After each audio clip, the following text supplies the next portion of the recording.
ឈរយ៉ាងនេះ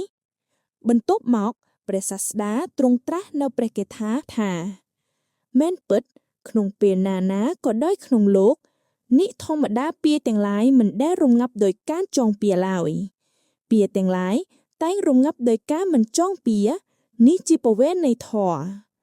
នេះជាច្បាប់ដ៏អស្ចារ្យជានិច្ចនៃធម្មជាតិដែលបង្រៀនយើងថា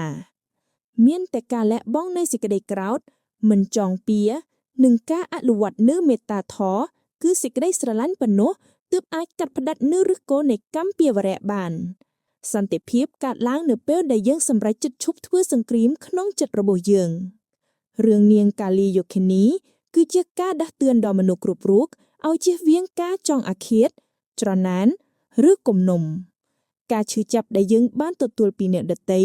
នឹងត្រូវបានរំលត់ទៅវិញដោយការតបតនូវសេចក្តីមេត្តាធម៌និងការអភ័យទោសបើមិនដូច្នោះទេ